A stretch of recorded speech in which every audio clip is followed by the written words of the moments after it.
Dear friends and families, my videos are free. Please like and share my video का मतलब है तुम्हारे सगे संबंधी मित्र मंडल में भेजो प्लीज़, और please subscribe and also press the bell button which is below my video. Laughter is the best medicine. See, निजानंद की मस्ती में एकदम हंसती है ने। अरे दांत भी तो बढ़िया है। My channel name is Health and Happiness. Disclaimer: my channel has informations only. Please consult your physio doctor or medical doctor or a teacher or an expert. Thank you. मित्रों, ये अपना ब्रेन मगज है। ये एरिया में जो भी sensation हुआ तो वो सेंसेशन ये सेंसरी नर्व से माहिती स्पाइनल कॉर्ड होके ब्रेन में जाएगी। ब्रेन वो सेंसरी इन्फॉर्मेशन को प्रोसेस करेगा और ऊपर से ऑर्डर देगा, जो भी काम करवाना है मसल से आएगा ऊपर स्पाइनल कॉर्ड होके। तो यहाँ से जो हम इधर जाएगा उसको प्रसार होता है, उसको हम विचार की इम्पल्स कहते हैं। और फिर यहाँ पहुँचने के बाद वो मसल से काम करवाएगा। मगज से मसल तक जाने वाले विचार की इम्पल्स की स्पीड नापी जा सकती है फिजियो क्विज मिनटों में। अरे हाँ भाई, नापी जा सकती है ने, जो एनसीवी हम कहते हैं या नर्व कंडक्शन वेलोसिटी कहते हैं। सामान्यतः एवरेज स्पीड 50 to 70 मीटर्स पर सेकंड होती है। जहाँ नव मोटा थिक होता है वहाँ स्पीड ज़्यादा और पतले नव में वो स्पीड कम होती है। स्पाइनल कॉर्ड के नज़दीक के भाग का जो नव है वहाँ ज़्यादा और स्पाइनल कॉर्ड से जो नव दूर है वहाँ स्पीड कम। जो नव के ऊपर माइलिन शीथ का कवरिंग है वहाँ ज़्यादा और बिना माइलिन शीथ कम।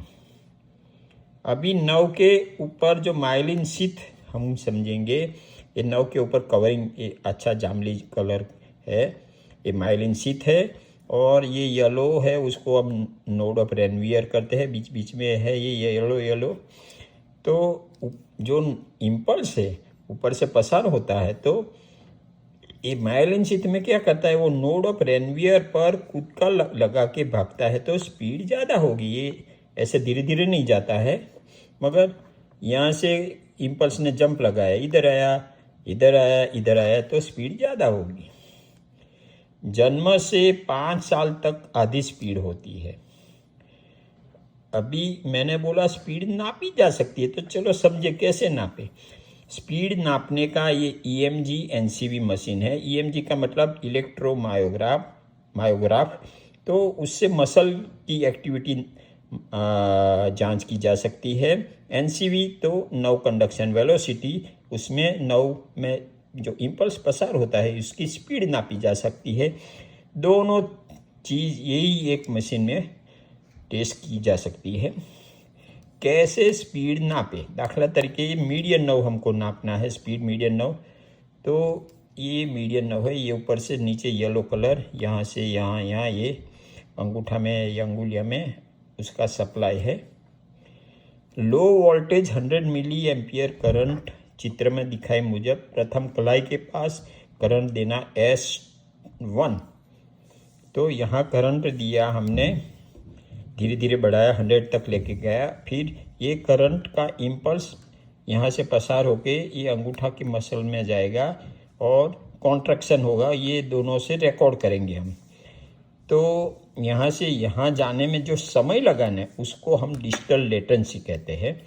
और सिमिलरली ये एल्बो के पास स्टिमुलाई दिया और करंट यहाँ से पसार होके इधर अगेन रिस्पॉन्स आया, ये उसको कलेक्ट किया, जो रिस्पॉन्स आया तो उसको हम प्रॉक्सिमल लेटेंसी कहते हैं। ये डिजिटल और ये प्रॉक्सिमल, और ये दोनों के बीच का डिस्टेंस।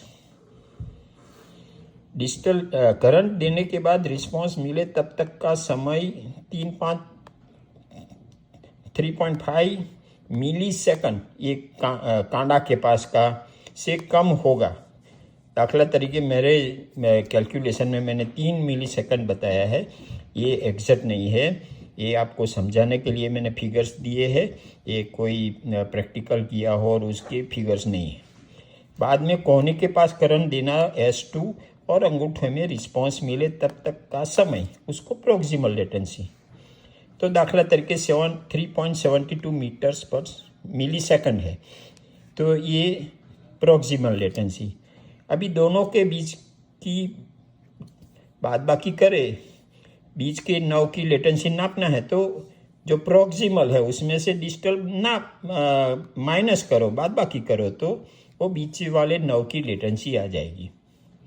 अभी S2 और S1 का डिस्टेंस मैंने 30 सेंटीमीटर बताया है। और फिर बाद में कैलकुलेशन भाई, स्पीड बराबर अंतर जो डिस्टेंस है अपना 30 सेंटीमीटर भाग्या डिवाइडेड बाय दोनों लेटेंसी का तफावत।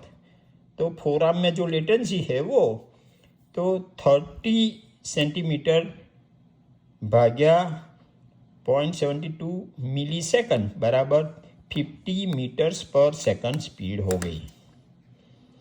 स्पीड जानने के फायदे, चलो, ज्ञान तंतु में इन्फेक्शन रोग हो तो स्पीड कम होगी। दाखला तरीके पॉलीन्यूराइटिस या पॉलीन्यूरोपैथी, ये पूरे शरीर के ज्ञान तंतु को इन्फेक्शन लगता है, ऐसे रोग है। GBS को भी गुलेन-बारे सिंड्रोम कहते हैं, या ये पॉलीन्यूराइटिस।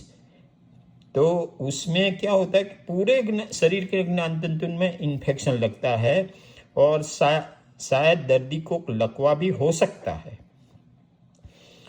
अभी नीचे अलग अलग नव में स्पीड कम होगी, वो देखेंगे। समझो ये डायबिटीज का दर्दी है तो यहाँ नीचे के भाग में ब्लूइश कलर है तो असर ज़्यादा है, तो ये ज्ञान तंतुओं में उसकी स्पीड कम होगी। लेप्रेसी के दर्दी है तो उसको भी एक ज्ञान तंतु का रोग है, तो यहाँ कुष्ठ रोग बोलते हैं। तो समझो अल्नार नव में हमने नापी तो वो स्पीड कम होगी। बहुत एडवांस स्टेज हो गया तो जितना बहुत एडवांस है और डिफॉर्म हो गए तो डिफ़िकल्ट है, जो अर्ली स्टेज में नापना है तो ही नाप सकते हैं ना। फिर अल्नार न्यूराइटिस, खाली अल्नार न्यूराइटिस हो तो यहाँ से यहाँ स्पीड हमने नापी है दोनों के बीच, तो वो कम होगी। ऐसे साइटिका में भी कम होगी। दर्दी को क्या क्या तकलीफें हो सकती है, एक तो दर्द होगा, पेन, अशक्ति, मसल वीकनेस, फिर अंग में बहरास, नमनेस, फिर चांदा धीरे से मिटना, स्लो हीलिंग सोर और द सोर्स, और सुई भौंकने जैसा दर्द, पिन से निडल टाइप ऑफ सेंसेशन। अभी दूसरा भाग जाएंगे हम, एंट्रैपमेंट सिंड्रोम कहते हैं, ज्ञान तंतु पर दबाव। ऐसी ये सब दबाव वाले नव को सिंड्रोम की स्पीड की जांच की जाती है। वो नव जहां दबता है वही भाग में स्पीड कम होगी, मगर नव के आगे पीछे स्पीड नॉर्मल होगी। अब भी शुरुआत करेंगे कार्पल टनल सिंड्रोम। तो ये यहाँ जो ये लिगामेंट है और नीचे कार्पल बोन है, तो वो बीच का जो एरिया है उसको टनल बोलते हैं, और ये मीडियन नर्व वो टनल में से पसार होके आगे जाता है। तो समझो यहाँ ईजा हो गई या इन्फ्लेमेशन हो गया तो ये लिगामेंट मीडियन नर्व को दबाएगा, तो स्पीड कम होगी। कहाँ? इतने भाग में।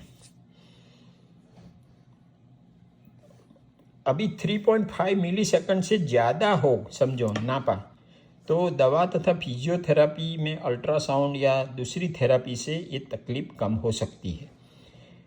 ये डिस्टल लेटेंसी अगर 5 मिली सेकंड से ज़्यादा हो तो सर्जरी जरूरी हो जाती है। दूसरा है थोरेसिक आउटलेट सिंड्रोम। तो स्पाइनल कॉर्ड से जो ब्रेकियल प्लेक्सस पसार होता है तो ये तीनों जगह दब सकता है और वहाँ एनसीवी कम होगी। कोहनी के पास क्यूबाइटल टनल, तो ये अल्नर नर्व यहाँ टनल है तो यहाँ से पसार होकर आगे जाएगा, तो इतने में समझो प्रॉब्लम है तो स्पीड कम होगी। गेयन स्केलन, अगेन ये अल्नर नर्व यहाँ से ये कार्पल बोन, और उसमें से जब पसार होता है तो कार्पल बोन उसको दबा देता है, तो ये इतने में स्पीड कम होगी। सुप्रास्पाइनेटस जो मसल है, ये अगर उसको ईजा हो गई, इन्फ्लेम हो गया, तो वो ये अपना जो रेडियल उसके नीचे से पसार होता है तो वो दबेगा, तो इतने में वो स्पीड कम होगी। Common sites of radial nerve entrapment, एक एक्सिला है, एक अपर आर्म में है और एक फोर आर्म में, यहाँ एक्सटेंसर एरिया में है। फिर पायरिफॉर्मिस सिंड्रोम है, तो ये पायरिफॉर्मिस मसल है और ये मसल को ईजा हो गई और इन्फ्लेम हो गया, तो उसके नीचे से पसार होने वाला जो साइटिक नर्व है, तो वो एरिया में स्पीड कम होगी। और टार्सल टनल बोलते हैं, तो ये टिबियल नर्व यहाँ से पसार होता है और ये लिगामेंट अगर ईजा और इन्फ्लेमेशन हो गया तो वो दबाएगा, तो स्पीड इतने में कम होगी। Okay, bye bye, thank you.